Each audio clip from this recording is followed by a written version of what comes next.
नमस्कार दोस्तों, आप सभी का आपके YouTube channel youth star online classes में स्वागत है।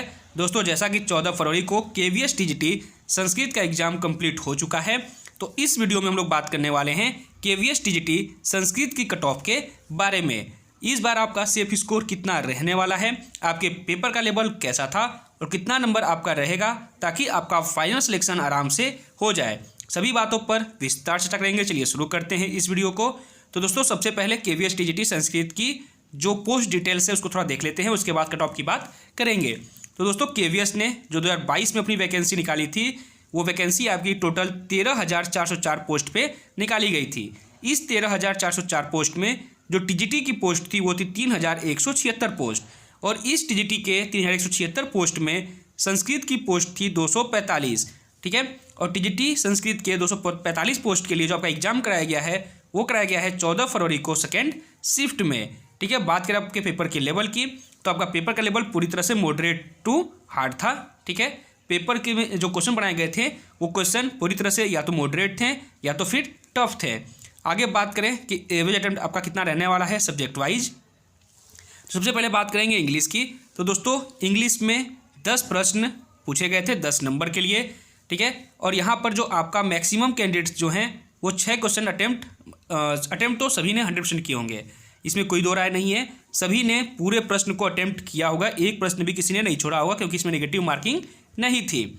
लेकिन जिनके भी ठीक है मैक्सिमम जो कैंडिडेट हैं वो जिनके 6 क्वेश्चन सही हो रहे हैं ये पूरी तरह से सेफ रहने वाले हैं। ठीक है, वहीं जिनके 8 से अधिक क्वेश्चन सही हो रहे हैं ये बेस्ट अटेम्प्ट आपका माना जाएगा, क्योंकि संस्कृत के पेपर में ठीक है जो संस्कृत के स्टूडेंट्स हैं उनकी इंग्लिश वैसे ही थोड़ी कमज़ोर होती है।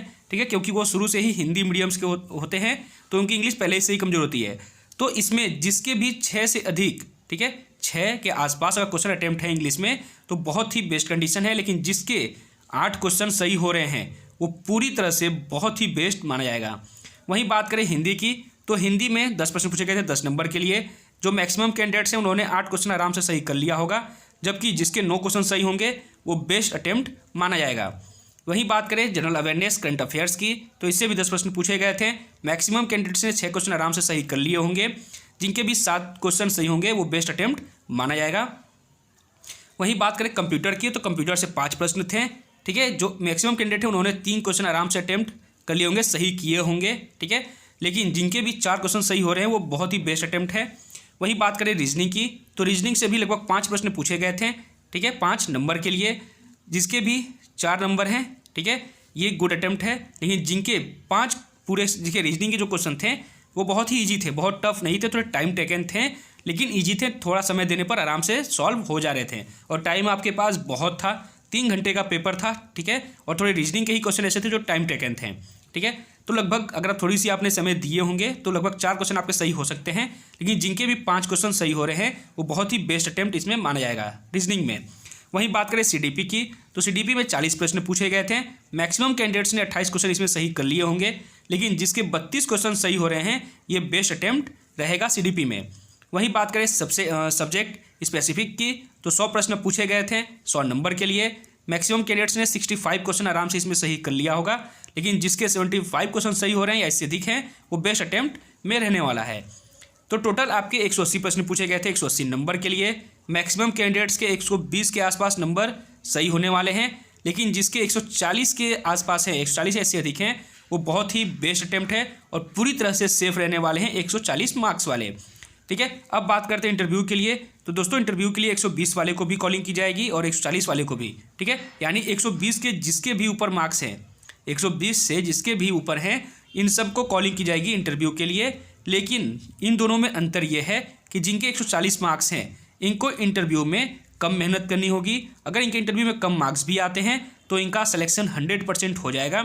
लेकिन जिसके 120 मार्क्स हैं उसको इंटरव्यू में ज़्यादा मेहनत करनी होगी, ज़्यादा नंबर लाने होंगे, तभी इनका फाइनल सिलेक्शन हो पाएगा। ठीक है, पिछली वैकेंसी की बात करें तो पिछली वैकेंसी में ठीक है एक लड़की थी जिसका रिटेन में कम मार्क्स था, लेकिन इंटरव्यू में रिटेन में कम मार्क्स था और इंटरव्यू उसको ज़्यादा मार्क्स मिल गए थे और उसका फर्स्ट रैंक हो गया था। जबकि एक लड़का था जिसका रिटेन में ज़्यादा मार्क्स था, इंटरव्यू में उसको कम मार्क्स मिल गए, उसकी रैंक सेकंड हो गई। तो बहुत बार ऐसा होता है जिनके रिटेन में कम मार्क्स होते हैं, अगर उनको इंटरव्यू में ज़्यादा मार्क्स मिल जाते हैं तो वो सिलेक्शन उनका हो जाता है। और बहुत से ऐसे होते हैं कैंडिडेट्स जिनके रिटन में ज़्यादा मार्क्स होते हैं पर इंटरव्यू में उसको बहुत कम मार्क्स मिलते हैं और उनका फाइनल सिलेक्शन नहीं हो पाता। तो यहाँ मेहनत दोनों को करती है इंटरव्यू के लिए, ठीक है, दोनों को बराबर मेहनत करनी है। लेकिन 140 वाले के अगर थोड़े बहुत कम नंबर भी आते हैं तो इनका फाइनल सिलेक्शन कन्फर्म होता है, जबकि 120 वाले को थोड़ी ज़्यादा मेहनत करनी होगी।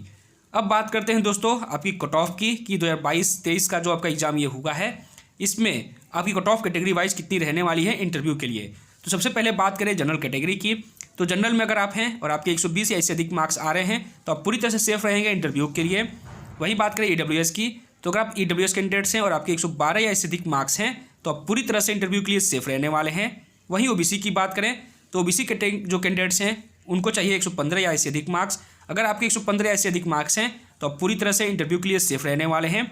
वहीं SC कैंडिडेट्स की बात करें तो अगर आप SC कैंडिडेट हैं और आपके 109 या इससे अधिक मार्क्स सही हैं तो आप पूरी तरह से इंटरव्यू के लिए सेफ रहेंगे। वहीं ST की बात करें तो जो ST कैंडिडेट्स हैं उनको चाहिए 105 या इससे अधिक मार्क्स। अगर आपके इतने हैं तो आप इंटरव्यू के लिए सेफ रहेंगे। तो दोस्तों इतने मार्क्स पे आपको 100% इंटरव्यू के लिए बुलाया जाएगा। अगर आपके इतने मार्क्स बन रहे हैं तो आप अभी से ही इंटरव्यू की तैयारी शुरू कर दीजिए, क्योंकि आपको इंटरव्यू में लाने होंगे ज़्यादा मार्क्स, ठीक है, क्योंकि जिनके भी 140 से अधिक मार्क्स हैं, ठीक है, जिनके भी 140 या इससे अधिक मार्क्स हैं, अगर इंटरव्यू में इनके कम मार्क्स भी आते हैं तो इन्हें प्रॉब्लम नहीं होने वाली, क्योंकि इनके रिटन में पहले से ज़्यादा मार्क्स हैं। लेकिन आपके, ठीक है, आपके जो मार्क्स हैं अगर इतने पे अगर आपको इंटरव्यू में ज़्यादा नंबर नहीं मिलते हैं या आप 40-45 नंबर नहीं ला पाते हैं इंटरव्यू में, तो फिर आपको प्रॉब्लम हो सकती है। ये सिर्फ इंटरव्यू के लिए है कि आपको इंटरव्यू पे इतने पे कॉलिंग की जाएगी, लेकिन फाइनल सिलेक्शन के लिए आपको अगर इतने मार्क्स हैं तो आपको इंटरव्यू में ज़्यादा मार्क्स लाने होंगे, ठीक है। आप बात समझ गए होंगे। वही मैं आपको यहाँ बता रहा था, जिनके 120 हैं इनको इंटरव्यू में ज़्यादा मार्क्स लाने होंगे, जबकि 140 या इससे अधिक मार्क्स वाले जो हैं उनके इंटरव्यू में कम भी आते हैं। अगर 25-30 भी नंबर इनको मिल जाते हैं इंटरव्यू में तो भी इनका सिलेक्शन आराम से हो जाएगा, ठीक है।